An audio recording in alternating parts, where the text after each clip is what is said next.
Recently released on itch.io as part of a game jam, Endless Blue is a passionate love letter to 90s survival horror games that manages to masterfully pay homage to the genre, while also being a compelling addition to that genre itself. 90s-inspired PlayStation-themed horror games aren't as uncommon as they may have been a few years ago. The retro aesthetic, crunchy polygon models, sounds, and settings of games such as Resident Evil, Parasite Eve, and Silent Hill are clear points of inspiration and fond memories for many developers. What sets different developers apart in these areas is their ability to both make a functional game that is enjoyable to play and also evokes that era, that is inspired but without simply pandering to pure nostalgia. Endless Blue does this incredibly well. When the title came up and I heard those menu sounds, I got goosebumps.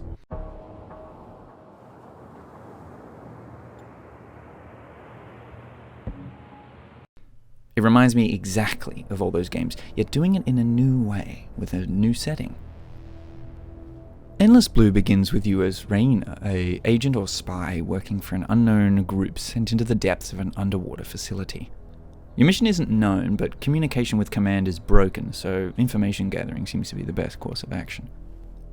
Immediately, you are greeted with tank controls and static camera angles and areas changing as you move around the facility.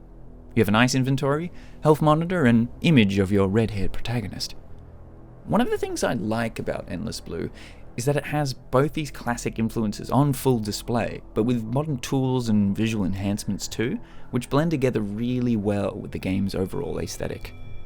The models, textures, and controls all scream that 90s survival horror experience, but the soft warm glow of the lights and the effect of reflected water spilling in from the windows speaks to a more graphically advanced age, but done subtly.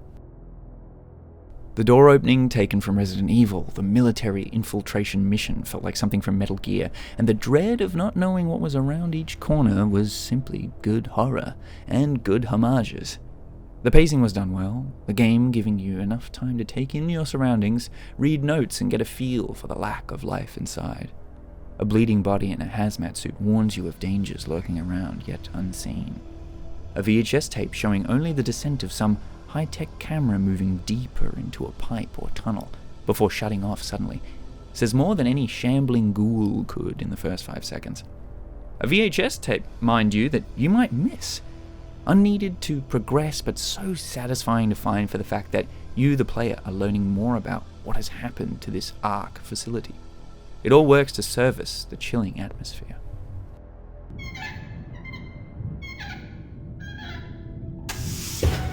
I honestly forgot I was playing a 90s-inspired homage. It felt more like I was simply playing a horror classic that I'd just never heard or seen before, and I'd somehow missed it when I was a kid. Endless Blue feels so much like that which it embodies, yet at the same time feels original and immersive.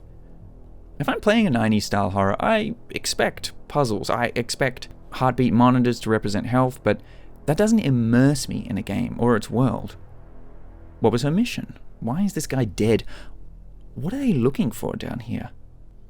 I enjoy it when the aesthetics, the mechanics, and that 90s feeling is done right, but I love it when those elements merely encapsulate a survival horror game story, and one done well.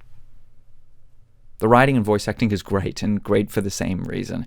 Delivery and sounds are right from those haunted halls of Resident Evil and fog-covered streets of Silent Hill, all the other great horror survivals. I cannot express enough how good the sound design is here.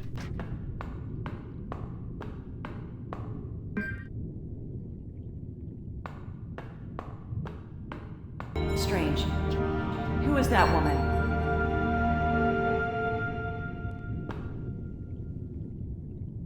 It's scary, the music is fantastic. Every instrument that is hardwired into my brain from those games of yore is there, and it's scored in a new way. They're just haunting bangers, every one.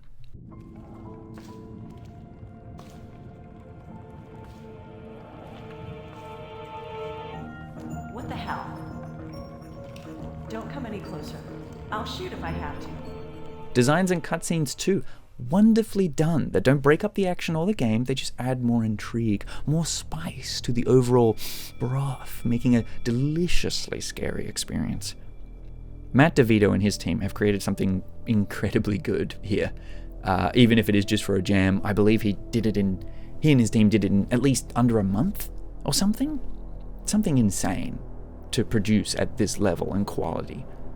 This is a game that warms my old heart with a clear dedication to the 90s classics in every aspect, while also spiking my curiosity and satisfying a different narrative itch in that genre. Please go play this game and support Mr. Div on itch.io and Twitter. It's well worth your time. Also, Matt, whatever it takes to get this into a full game stage, goddamn, we will do it. This game is fucking great. I love it. And if you ever need a voice actor, please do not hesitate. I will fucking do it for free. As long as I'm a guy that dies, I'm happy. But, once again, please, everyone, go play this game. It's wonderful.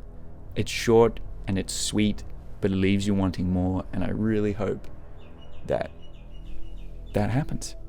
But see for yourself.